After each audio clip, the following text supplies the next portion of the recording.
Italian front row, a bit of pep in the step for Antonio D'Alberto, but they will have to find a way to edge out Evans and Elliott Shoot on what has been an unreal weekend for Lance East Exotics and Arise Racing. They're in the Ferrari on the right-hand side there. Evans at the wheel for the start. All bunched up and ready. Final one of the weekend, GT World Challenge Australia, powered by AWS. And D'Alberto makes a nice run of it down to turn one. What about Love down the inside? Pretty wild in the second of the Ferraris. Made good ground coming through there, and I think Brendan Leach is in the mix too. Love got the nose down the inside, had to back out of it. They were 3 and a bit wide. Bowling a wide is Alex Peroni in the ACMF car. The Audi's going to drop some spots out of that one. Brock Feeney maintains his position. George King, Thomas Randall started at the back of the field. Already a couple of spots gained. Leach with the send, couldn't get it done at 4. In the mix there as well as Declan Fraser. Jordan Love, aggressive. Kangaroo on the front of that dark red, the Maranello red Ferrari. Ojeda threading the eye of the needle between the two Merc rivals. He's already got a couple of spots. Gets it done, Leach down the inside. Those dive bomb moves 12 months ago, it was on Chas Mostert, I think, from memory. And they were very, very etched in our minds coming into this weekend. Didn't help that Brendan replayed them on social media either.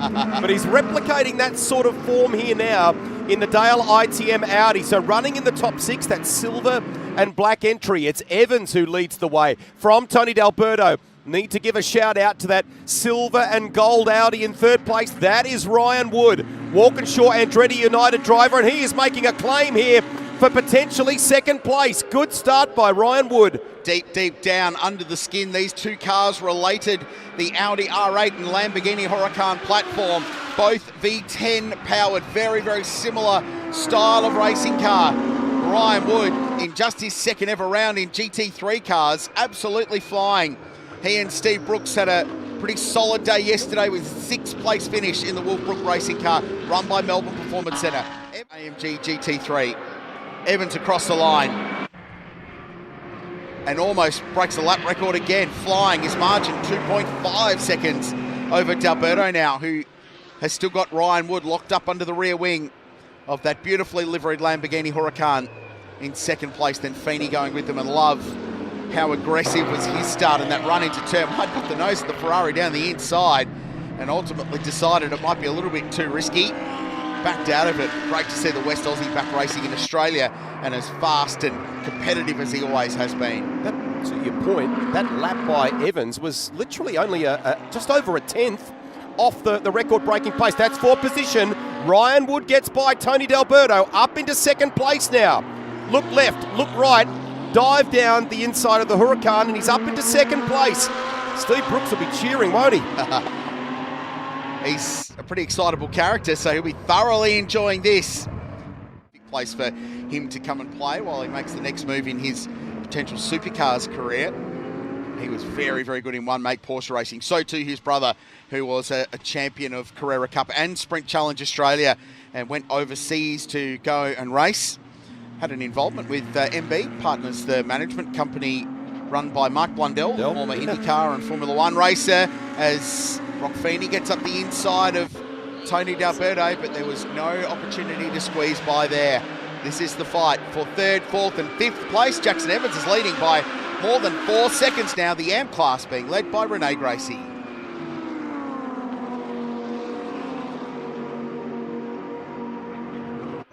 I don't reckon it'll be too long until these three are joined at a rapid rate by Brendan Leach and Jaden Ojeda. Look at them right there. Jada starting to put the pressure on the Dale ITM Audi.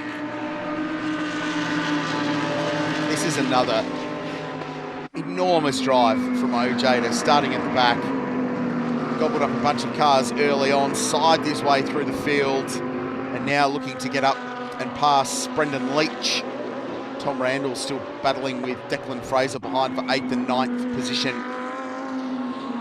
Where can Ojeda get this car? Where can he hand it over to Paul Lucidi for the second half of this race when they drive down pit lane to the Ticani Motorsport pits?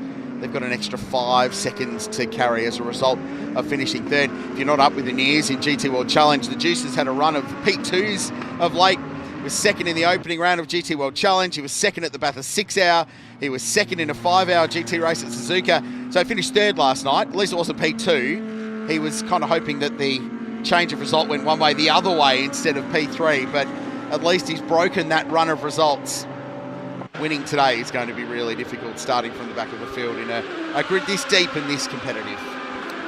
45 minutes remain in this race. Jackson Evans with a lead of nearly 4.5 seconds and a lap record already. With that 1 minute 26.39 in the early part of this race. Jada has a little look, tries to go deep. Leach blocks the opportunity. Car dances a little under brakes, and that's cost him. Ojeda is through. Not sure what tyres he's going to give the car over to Paul Chitty, his co-driver for the back half of the race, but he's certainly going to give it to him in good track position. So the Realtor car now moves up to 6th position. It's past the man from Invercargill, one of the busiest GT drivers in the world. Pumped about getting to Laguna Seca next week, WeatherTech Raceway in California for his first look at the corkscrew. He's never been there before for some Lambo Super Trofeo racing. His dance card is incredibly full. I think 6 weekends in a row he's in the midst of at the moment, just living the dream, going GT racing. Love to get a look at his frequent flyer account, by the way. It's dropped off a little bit here relative to Ojeda, who's now getting closer to Love. I'm not sure if that's maybe just indicative of how good Jaden Ojeda is going at the moment in this race as he zeroes in on that group. Leach maybe just not quite able to go with them. Evans from Ryan Wood, the gap remains the same. Then it's another 2.4 seconds back to Tony D'Alberto in third in the Lamborghini Huracan. Little brush of the brake there in the Realtor Mercedes AMG. Flash of the lights to Jordan Love. Hey, I'm coming. And wants to try and sneak through that little intimidating thing. Well, and it's worked because Love was very wide at turn 2 and it just opened the door. Ojeda got the nose up racing on home turf, couldn't execute the pass in the end. It never ceases to amaze how he can manage to extract so much speed from this car relative to a whole bunch of unbelievably talented professional race car drivers around him. You can see why Mercedes AMG have tapped him on the shoulder and said, yep, we want you to be part of our driver program. We want you to be a Mercedes AMG representative because he gets the results.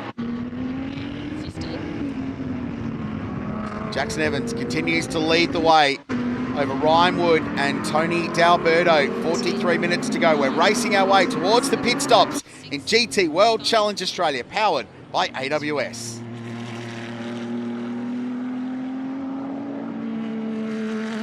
It's a Ferrari leading the way on Sunday, and it was a similar story on Saturday night, and that gives you an idea of the margin as our coverage continues here at Sydney Motorsport Park, the Shannon's Speed Series. Jackson Evans leading Ryan Wood, couple of supercars drivers also competing in this class. Tony D'Alberto, who has been a regular for Dick Johnson Racing as an endurance driver for some time, a TCR Australia champion as well, holding down that third place in the Lamborghini Huracan. The Shannon's backed Aston Martin, you can see coming through turn 1 there at the moment, in the hands of Declan Fraser. Currently 9th in this race. We go back to the battle between Jordan Love, Jaden Ojeda for 5th place at the moment. That margin out in front's just stabilised, and the last couple of laps Ryan Wood has matched the race leader. So he worked hard early to build that margin, and we talk about the pit stop penalty you get for winning, so 15 seconds. But what Jackson Evans has done by blazing away so hard early has basically reduced that to, well, it's 11 seconds now, isn't it? Because he's got 4 seconds of track position. What he doesn't want now is any form of interruption from a safety car to slow the progress in the race, because all that hard work he's done would disappear and he has to spend longer sitting stationary in the lane. It makes life very, very difficult. So he wants this to run green all the way to the pit stops and then hand the car over to Elliott Shute with an opportunity to win this race and win 2 races in a weekend, which is a very rare thing to do in GT World Challenge Australia. In terms of our AM competitors, 12th outright, Renee Gracie leading the class at the moment from Ben Schutz in the Mercedes AMG. And then it's the Audis of the Konduras brothers, 14th and 3rd as far as our AM competitors are concerned. You can see them highlighted there on the left-hand side of your screen on the graphic. So is this as far as the Realtor Mercedes AMG is going to be able to get in this stint. We'll get some news from pit lane. Here's Chris. Thank you. Just Fight with Jordan Love there. You know, I mean, the pair of them. Here he comes trying to sneak up the inside of the Ferrari, and there was a touch there. There was a touch with the Ferrari. I think he gets by. Love recovers. Doesn't seem to be any telltale smoke from the guards or the bodywork on that Ferrari. He presses on. How will that be viewed at Motorsport Australia Race Control? Looks like he's giving the place back, I reckon. I reckon that's a redress there. Goes wide. Love goes wide. That's huge. Big moments in GT World Challenge powered by AWS, and Jordan Love has just had an adventure. A huge battle with Jaden Ojeda that started up at turn 12 and it ended at turn 1. So this is the fight. Watch the red Ferrari. It runs wide over the exit curb. Ojeda gets down the inside. There's a little bit of front to rear contact, and at that point Ojeda went probably not on. Race Control would have looked fondly on that. So he redressed. He let Love pass, but then he got back past at turn 1 and dropped it on the outside of the road and launched the Arise Racing Ferrari through the air. Huge, huge moments in these races. Takes them out of the mix and right to the back of the Pro-Am queue. That was big as the pit stop window opens now for the trophy class and AM class competitors in this race. I can only imagine in the redress, the regather from that incident and so on, that he wasn't in the right spot looking for the ideal apex point. And you need that to be perfect at turn 1. You cannot afford to be wide, as you've just seen there. Yeah, and these cars are really sensitive to the aerodynamic effect of the car in front. So I wonder if there was just an aero imbalance. Lost some air on the front of that car. You lose front downforce. The car doesn't want to turn. You understeer off the road, drive straight ahead, and that's what happened. It's pretty rough and ready out there. That's not what you do to a Ferrari 296 GT3. Gap still stays at 5 seconds. Jackson Evans versus Ryan Wood, with the pit stop window, as Krause said, for our AM and trophy competitors now open. Now here's the redress. We wanted to have a little look at this. So they come down the main straight here. Watch for the realtor. So Ojeda lifts out of it there and lets Love past. But Jordan's really shallow turning into turn 1. So he just had understeer, possibly carrying a bit too much speed, and it launches the Ferrari into the air. I mean, that's upstairs to Craig Baird, who's the driver standards chief for GT World Challenge and GT4. But let's just see where that all shakes out for them as well. And we've got a drama here for the Lamborghini, do we? Has that looped around? Maybe that's tyre smoke. Adrian might have had a lose on the outlap. We saw Dietz leaving the lane just a moment ago. Let's have a look here. AWS replay. And just rear wanted to overtake the front of the car.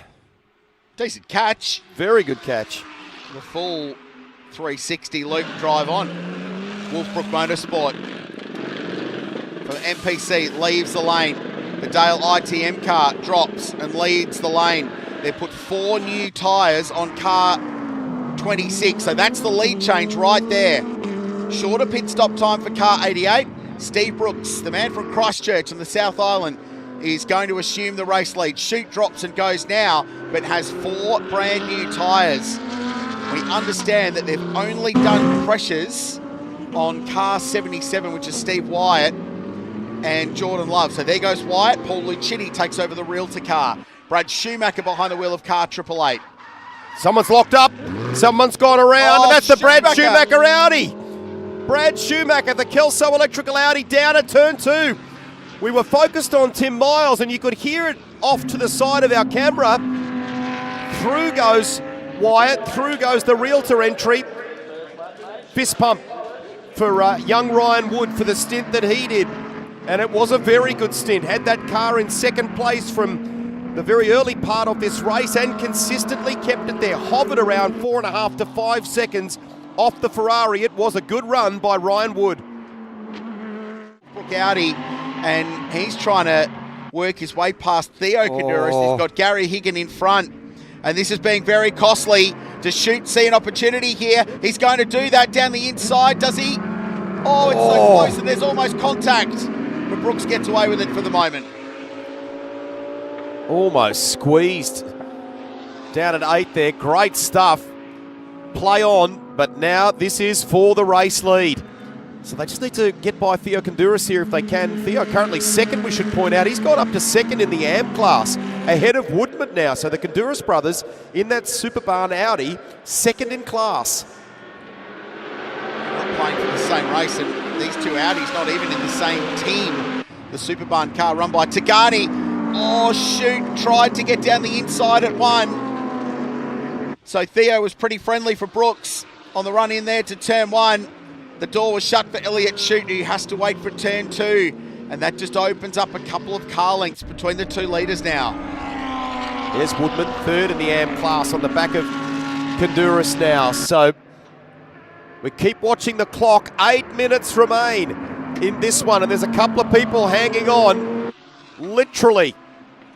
Can Steve Brooks do it? They're willing him on in the garage, but Shute's in great form at the moment. We saw that again last night. Great stint by him at the start of last night's race. Jackson Evans bringing it home, but we reversed that on Sunday. So it's Elliot bringing it home on Sunday afternoon, and he is, what are we talking there? Maybe a car length now, just with that little bit of traffic, but 7.5 to go. He's got another opportunity for sure. What we have seen is just a gradual improvement in the race results for the Wolfbrook team. 13th and 6th at the Island, and then 6th in race 1 yesterday. Right now they're running in the race lead. The battle on. Elliot Shute.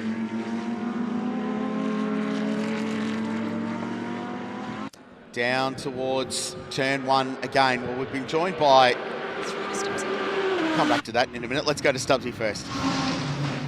Thank you, Rich. Just going to dive bomb in here with Ryan Wood. Ryan, this is some tense time. We've got around 7 minutes or so to go. What are you making of the effort of Brooksy so far? Yeah, he's doing awesome. He's just got past. Come on, Steve, go.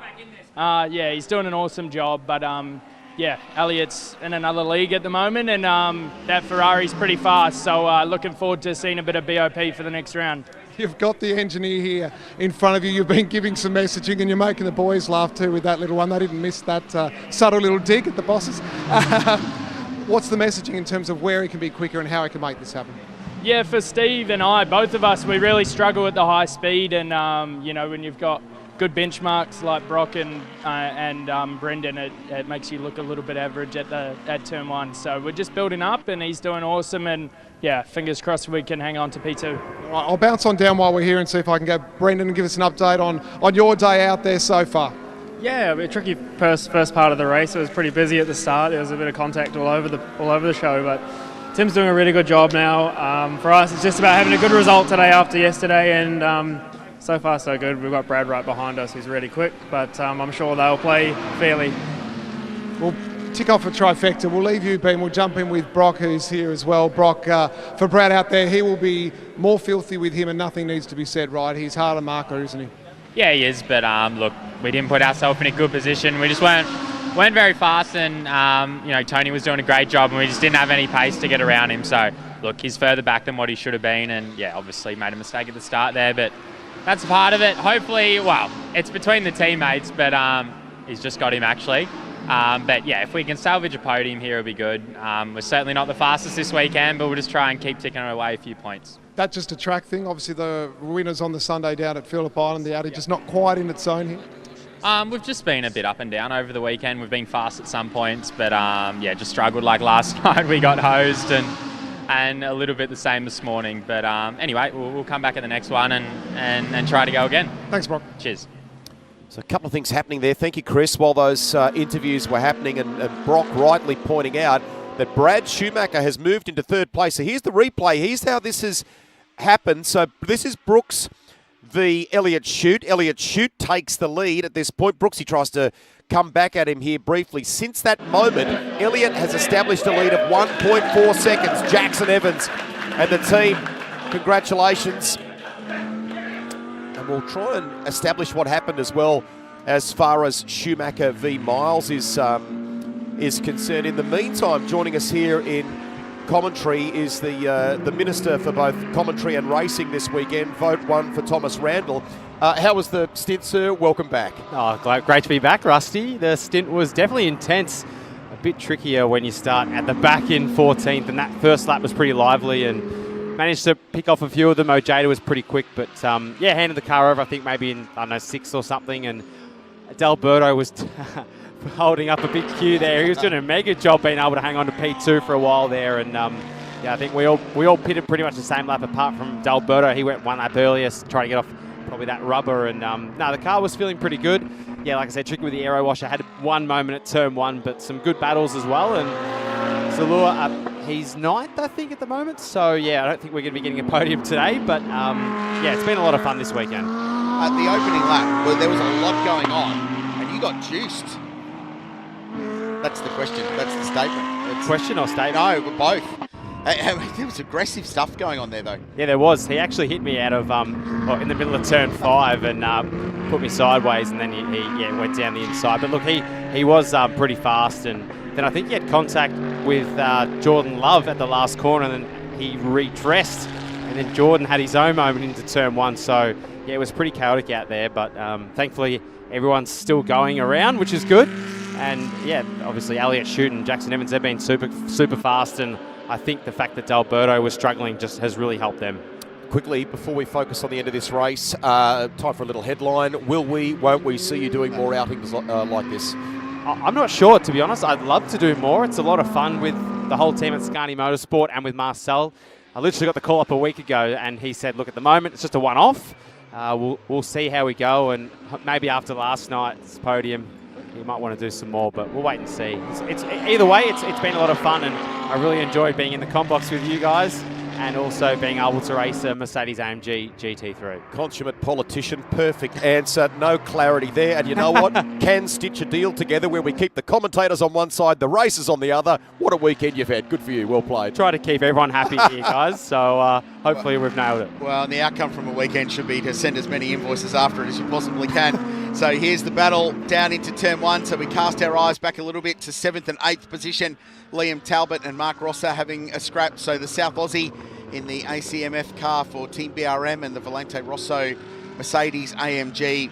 Liam Talbot on the grid last night. An amazing moment, Rusty. The charity on the side of his car that he's involved with Shannon's. He's going to tip 150 grand into, amazing, which is just remarkable. For children's hospitals, he's very, very passionate about that cause. You can get on and support that by going and checking his social media.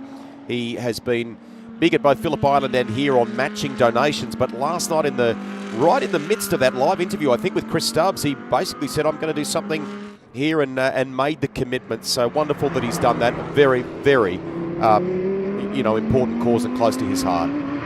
2 laps to go in this one. A minute to go on the timing, plus 1 lap after that. And Elliott Shute now 5.5 seconds in front.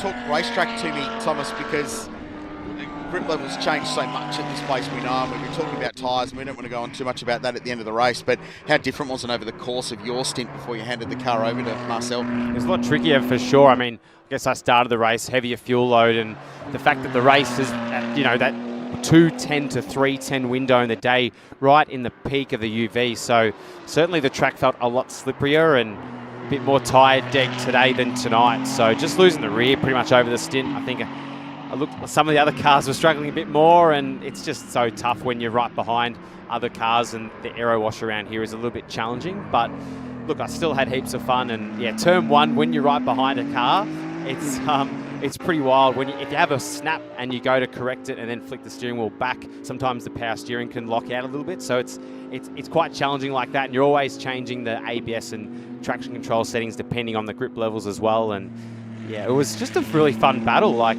seeing up ahead what was going on, and thankfully keeping out of trouble. I just wanted to do my job, hand the car over to Marcel, and thankfully I managed to do that. But yeah, we've really had perfect conditions this weekend for all racing, bar Friday, which was a bit of a mix of wet and dry, but we have seen some incredible racing across all the categories this weekend.